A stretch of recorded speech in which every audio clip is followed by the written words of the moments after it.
this is her latest hardline plan to tackle the migrant crisis. We're told this woman is a no-nonsense woman, hardline, tough as nails. She's going to sort this out.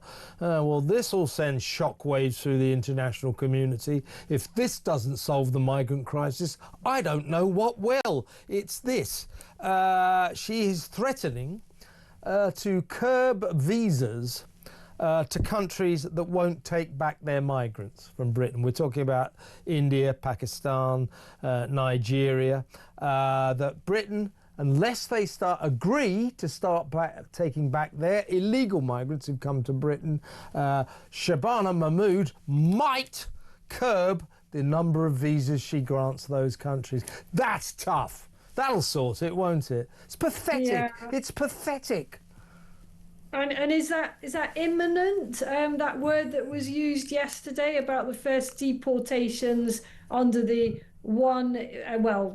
thousands in and none out scheme, or is that something that's going to be looked at like so much of what else they look at? And is there going to be a sliding scale of penalties? I think that's what she's said, which basically means a bit of saber rattling if we're very lucky in a few months' time at best.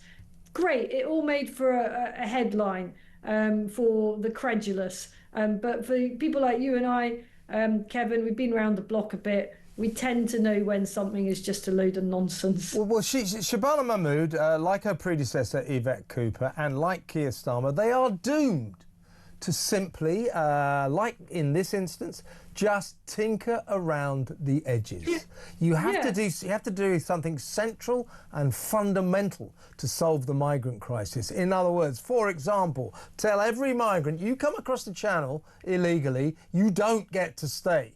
You absolutely do not get to stay. You break our laws upon entry, we send you straight back. We deport you. Something like that. Or turn the damn boats around. Detain, deport. This guy, leave the ECHR, the European Convention on Human Rights. She doesn't want to do this. If you don't leave the ECHR, if you don't detain and deport, or even turn the boats around, as I say, Shabana Mahmood, like Yvette Cooper and Keir Starmer, are just doomed to tinker around the edges and never actually achieve much at all. It's the same old song, isn't it?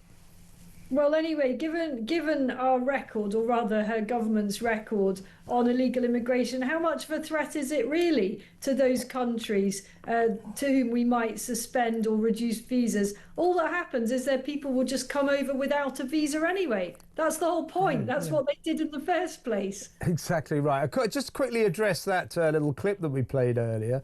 This is the Home Secretary.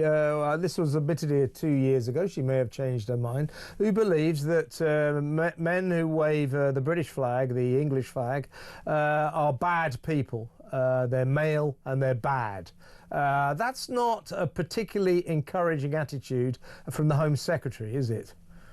No, and I think there'll be other clips. I mean, I've seen clips. There is a clip doing the rounds. I saw it some months ago, actually. I can't be sure that it's authentic, but of her on the beaches of Calais saying, "Welcome refugees." Now, if that may be a fake, you've got to be really careful with this stuff.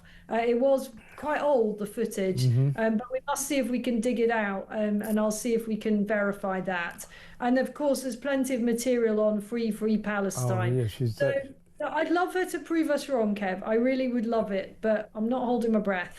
No, as I say, this is no great stakes. This is not setting the bar that high, but I do think she's one of the more vaguely sensible members of this cabinet.